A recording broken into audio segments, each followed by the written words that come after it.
Today on Built to Last, a returning vet finds his calling. We're gonna be here, we're gonna work hard. A building frozen in time. Before it was thought out, it was a pretty wild place. And the fight for an 8-hour workday. It was the labor movement in America that made the difference. Pick up a hammer. It's time for Built to Last.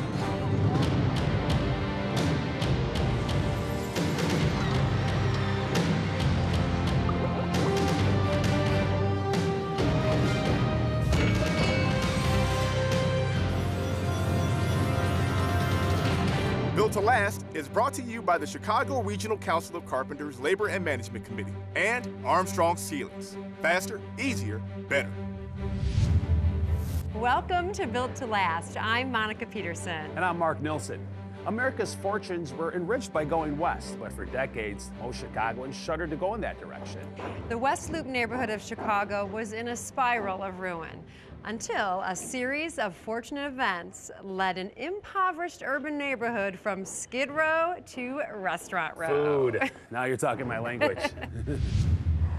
What people don't always realize is, when you're standing at Carpenter and Randolph, you're the same distance to the major train stations that you would be in the East Loop. So something that, our fathers and grandfathers and parents did is they got off the trains and they went east. There's no reason that professionals taking the train into the city couldn't get off the train and go west.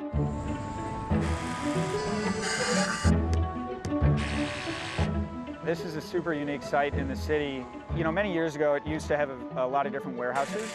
The West Loop has had so much development over the last few years.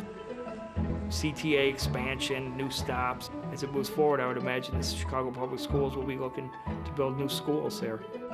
It's kind of funny to look back on it today when you have McDonald's moving in, Glassdoor moving in, Uber, GoGo, Twitter.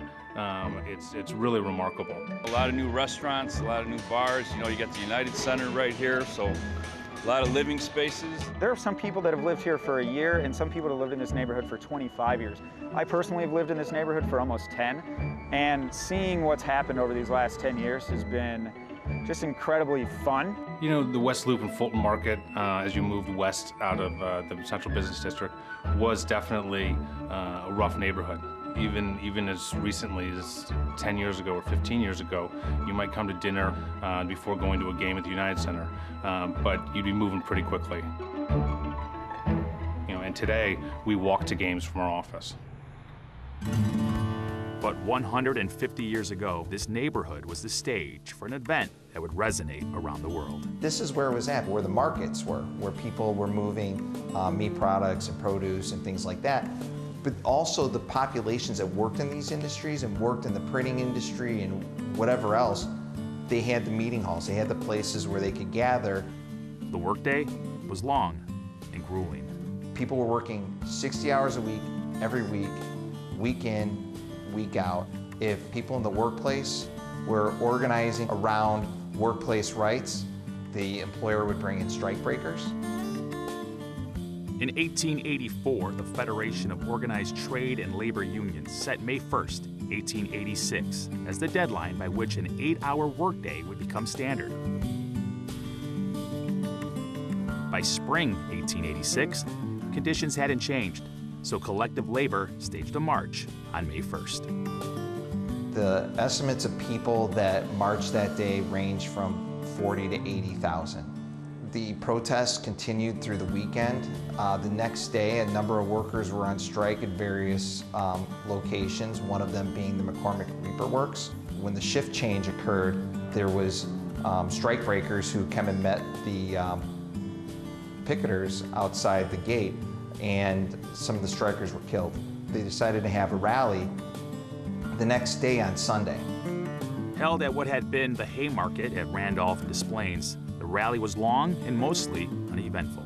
Even the mayor at the time, I believe it was Carter Harrison, he eventually left because he didn't see the rally as turning into something that was going to get out of control, that he needed to be there to monitor. Around 10:30 that night, police came to disperse the crowds, and then things got violent. Gunshots were fired and police claimed that there had been a bomb. No one's been able to establish a bomb or who made the bomb. But what they did is they took leaders from the movement, and they put them on trial. People who were organizers, who were writers, and they brought them in. There was 8 of them. They sentenced 5 of them to death and 3 of them to life sentences, and 4 of them ended up being hung.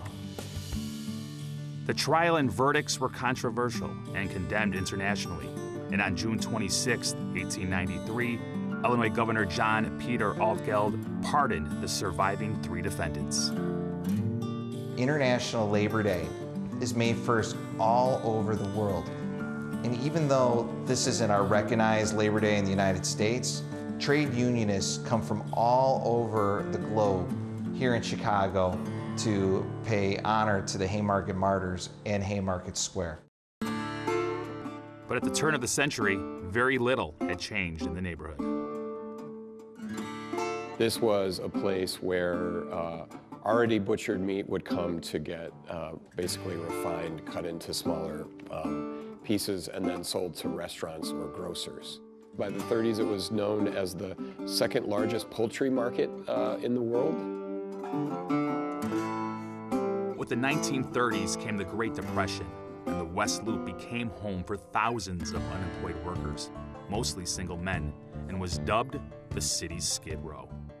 Looking at classical works of Chicago literature by Willard Motley and Nelson Algren, a lot of the street life that they talk about is what we typically call Skid Row, which was in that area along Madison and Monroe in the West Loop. It was very deserted all the time, and there was always people who was down on their luck. There were a lot of flop houses, you would call, where people who had drinking problems or drug problems would lay their head down for a while and or go to the soup kitchens and get something to eat.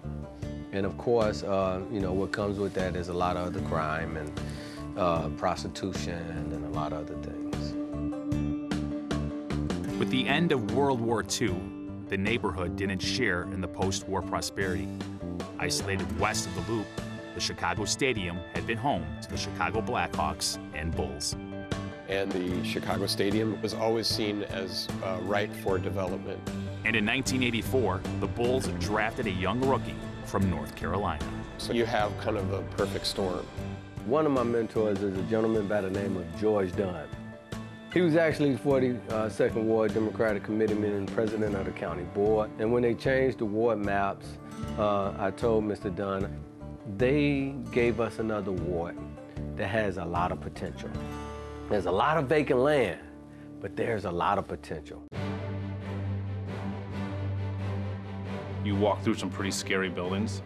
This was about the scariest I've been in personally. It was a pretty wild place. At Armstrong Ceiling and Wall Solutions, we take great pride in making a positive difference in the lives of people. With the broadest portfolio in the industry and the technical performance to back it up, you can design and install with confidence. Our ceiling construction expertise, training, and pre-engineered ceiling solutions make it easy for you to seamlessly transition from one end of the building to the other. Improve construction efficiencies and keep every job on time, on budget, and on the mark with Armstrong Ceiling and Wall Solutions. Faster, easier, better. Keeping restaurants and hotels up to date with the latest design trends is a constant challenge. Finding qualified contractors isn't at finishingchicago.com. We work with top designers and general contractors who use the latest painting, drywall finishing, and wall covering techniques in Chicagoland's premier hotels and restaurants. The hospitality industry relies on finishingchicago.com as its free resource to find quality finishing contractors. For a great finish, start with finishingchicago.com. Welcome back to Built to Last. From Google to McDonald's, the West Loop is welcoming in a host of new neighbors. Oprah was the real pioneer coming into this neighborhood in the early 90s. She built one of the newest buildings in this community when people hadn't built anything in this neighborhood in years. The great restaurant we have, Wishbone, Palace Grill. I mean, these fruit restaurants that's been around for a while, they made their whole career off of Harpo Studios. People started wanting to go to the Bulls game, and to get to the Bulls game after work from downtown, you'd run down Randolph. The types of restaurants that were opening up in the West Loop weren't hot dog stands and corner delis and diners. They were fancy restaurants. They were high-end restaurants. They weren't complete white tablecloth restaurants, but they were among that new type of dining that particularly Chicagoans wanted to do. A place that could go out, have a very nice meal, spend a few bucks, but can still be casual. This area really developed, I think, in building up to and in the wake of the Democratic National Convention of 1996. Buildings were torn down, lots was fixed up, streets were done. We fixed up the expressway. They got red, white, and blue flag railings on the entrance and exit. Planters were put in, and the area was looking nice for the whole world to see. Old warehouses were turned into loft condos, and new buildings were even being built. Neighborhoods around downtown immediately that were once rough neighborhoods that you wouldn't want to ever go into, like the West Loop, were now nicer neighborhoods, safer neighborhoods. People were willing to take a chance and move in and live there. There were also other improvements made in the West Loop, like the first L stop to be built in the last 20 years at Morgan and Lake. With the emergence and evolution of the millennial characteristic of living, which is riding bikes and taking public transportation, the L stop just fell right in place. After the resident base moved in, then it became an area for commerce to move in. We looked at Fulton Cold Storage Building, and it's the largest building in the neighborhood. So why not start there? Once we had a sense that we were going to land Google as a tenant, we actually went out then and bought as many buildings and pieces of land that we could in the neighborhood. Fulton West is a campus of office buildings at Fulton and Elizabeth. It was bought by a developer and a dot-com company. Unfortunately, that company went bankrupt in the dot-com bubble, and the concrete structure that was built had been built up to the 4th floor, and they ran out of money. And this site sat abandoned for 15 years. When we moved into Fulton Market, we knew we were going to be here for a while. We wanted to be a respectful neighbor. There are people that have been here before us, retailers, residents, other businesses. Making sure the design and the aesthetic of this building fit into the fabric of this neighborhood was incredibly important to our team. How can we build a building that's going to create the space that we need for the office tenant to want to be here, but that doesn't look out of place and that actually fits right in? But in the end of the day, a successful project for us is a positive for the rest of the constituents of the neighborhood. The biggest challenge up front was going into a building that was 16 years old and working with all of the constraints and parameters that were already built without completely redoing anything. We can't do it without the skilled union laborers. There's just a particular level of expertise and ability to do the job right, get it done on time, and within budget. There's only one way to do it. We go on to jobs before they even come out of the ground or get rehabbed and talk to the developers and generals and tell them that our members and our contractors can do the work and get it done for them. I would say 99% of the developments that happen in our area is union, right? Union contractors. Then we also been blessed that we have so much going on and so many cranes happening that they're beginning to get a shortage of people. So that opens up doors for everyone else. And it's apropos that alongside the growing corporate presence, this neighborhood is home to numerous union headquarters. My great-grandfather, Michael Sexton, was president of the Chicago District Council of Carpenters in the 1940s. We're here to stand up for people that are in the union or not in the union to help them better their lives. It was the labor movement in America that made the difference. They stood up and fought for their workers who were in the labor unions, but the benefits that they wanted were enjoyed by everyone. The Haymarket still can be used as an example today for 8-hour workday for union members still have a fight on their hands, whether it was in the 1930s, 1970s, or today in 2017. The millennials aren't all rich. You know, I talk to the young folks over at Google. They say, hey, I got student debt. I got an entry-level job. You look at the minimum wage, right now it's $7.50 an hour. And if you look at it, $7.50 an hour, 40 hours a week gets you a little less than $300 per week, assuming you get 40 hours. That's less than $15,000 a year before taxes. You have a lot of the working poor living there and a lot of single people. As we continue on this course, we're trying to balance things out. And balance means retaining affordable housing. So you get those folks who work in the area opportunity to move in their place and still be close to where they work. In the end, it's a recipe for community. Generally, a restaurant opens in a neighborhood, and it becomes a neighborhood restaurant, and if it melds in with the neighborhood, it's a success. In the West Loop, things are different. First, the restaurants were there, then the residents came in, and now these restaurants that were once destination restaurants have become neighborhood restaurants. To live in the neighborhood is a lot of fun. We have a ton of things going on and have for a long time. We've got, the Blackhawks have been winning Stanley Cups left and right. It's one of the few 24/7 neighborhoods in the city. It has retail, it has hotels, it has restaurants, it has entertainment. This area reminds me of an area that can take, dirt and turn it into a diamond. In 2017, Chicago's West Loop neighborhood has nearly 50 active construction sites, including the global headquarters for McDonald's. What was once one of the city's coldest buildings is now home to one of its hottest companies. The cold storage building is such a large building and such a presence in the neighborhood at 10 stories with nothing else around it, virtually frozen solid. Developers had looked at it for years to try and do residential conversions, hotel conversions, and our partners looked at it and determined it could be a great opportunity for large users. It had large floor plates, great opportunity for signage in the neighborhood, and the views of downtown, of the Central Business District, the Loop, are remarkable. A view that not a lot of office tenants really get from the west side. The company I worked for, AMS Mechanical, was hired to decommission the refrigeration system. There's a central system that kept the entire building cold. I'm a mechanical contractor, by trade, so it enables me access to industrial areas.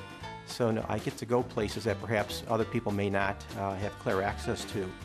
And I went there one night after work and shot some photos, and didn't really like the results. Plus I was cold. I didn't realize the building was a freezer. I had just recently shot some photos in the wintertime at Yellowstone. So I used that experience. I put on my boots, all my multiple layers, and I went back the following Saturday and spent about 5 hours in the ice box. In the business of converting old warehouses into office or residential, you walk through some pretty scary buildings. This was about the scariest I've been in personally. Cold storage building on Fulton before it was thought out was a pretty wild place. It was magical. It was overwhelming.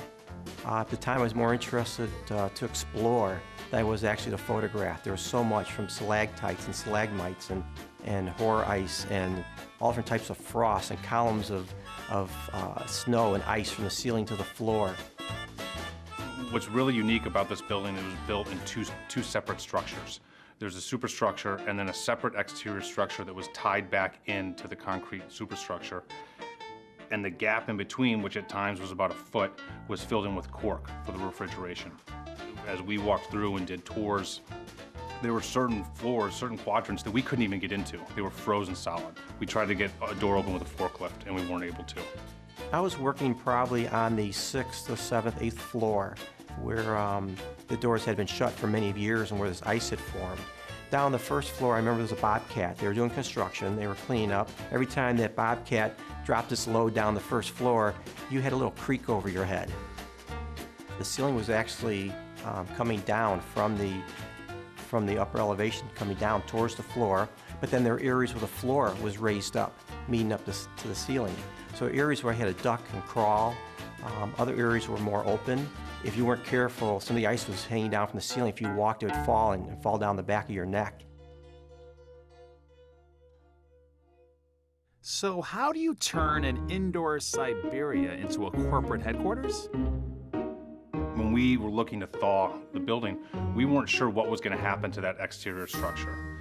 There were even places in the building where the exterior tiebacks were severed.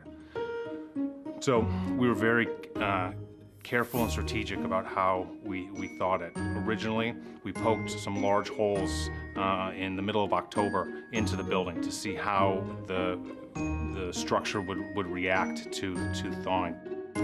Once we realized that the exterior structure wasn't going to be a hazard outside of the building, we ended up bringing propane heaters in to speed up the process.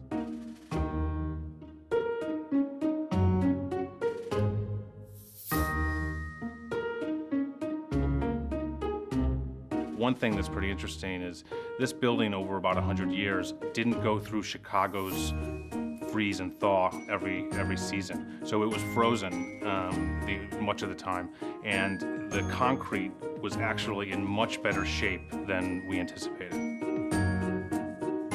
It held up pretty good, and when they thawed it out, they busted out all the exterior walls. We did everything we could to retain the original facade. Unfortunately, in certain places, it was just in such bad condition that we weren't able to. So we stripped the entire building down to the superstructure and rebuilt the facade and the window system around the 10-story building. You know, the building, if you look at what it was, and then I came back and I viewed it from a distance when it was just a skeleton, the shell of the building that was left. And now when you drive by and you look at it, you see this change. It was in flux from an industrial standpoint, and now you look at it, it's just became a piece of art. And I was in the turret of our Humvee, and we were just driving along like any other day, and then before you know it, boom, there's a big explosion. Stabila, for over 125 years, has led the industry in measuring and leveling. Still manufactured in Germany since 1865, tradesmen rely on Stabila every day for its precision and durability. We continue to revolutionize the way we build with our lasers, levels, and laser distance measuring tools on commercial and residential job sites around the world. Stabila, how true pros measure. Meet the new family of Blaze laser measures from Bosch. Go ahead, turn it on and start measuring. It's that simple. The Blaze family offers a wide range of functions to tackle any measuring job. Extend your reach with accuracy up to a 1/16 of an inch. With Bluetooth-enabled devices, easily transfer measurements to your smartphone or tablet with free Bosch apps. Reach farther, work faster, and stay accurate with the Bosch Blaze family of laser measures. Measure on.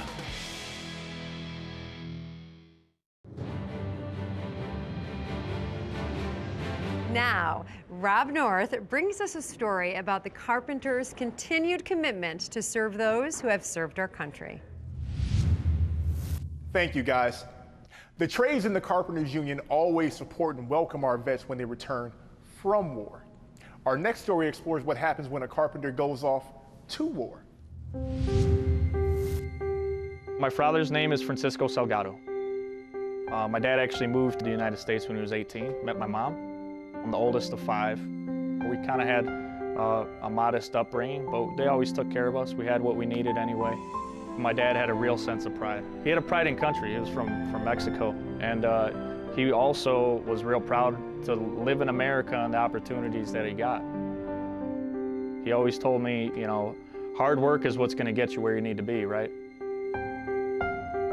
But after high school, Frank needed direction. I didn't have plans for what I was going to do in the future. So I tried the junior college down the street. I basically made a little pact with myself saying I was going to give myself 2 years. If I didn't figure it out, I was going to sign up for the military. He paid his way waiting tables, where he met the woman who would become his wife. I definitely knew that I was in love right off the bat, right? It was kind of corny. The way we got along, she was just my favorite person, my best friend still to this day. I got to meet her family. They, I think, could tell that I was somebody that she was interested in as well. Her father is a retired contractor and union carpenter, right? So he just saw that opportunity. He kind of knew I was in pretty good shape. You know, I was in the military. It was right after basic training. So he said, why don't you give this a try? Frank was in the 4th year of his apprenticeship when his National Guard unit was called up. We were deployed to Baghdad, and I was the only carpenter in my unit. That was kind of neat because occasionally they need a door hung or they need something built, shelves, something like that. So I would be the go-to guy. Well, I was able to build these lofts to give us more room. So our room was the room to hang out in. Everybody played cards in our room and stuff like that. So we would go out and do patrols for 14 to 18 hours, and 80% of the time nothing happened. We were just kind of hanging out. We're out on a normal patrol just like any other day, and I was in the turret of our Humvee, and we were just driving along like any other day, and then before you know it, boom, there's a big explosion.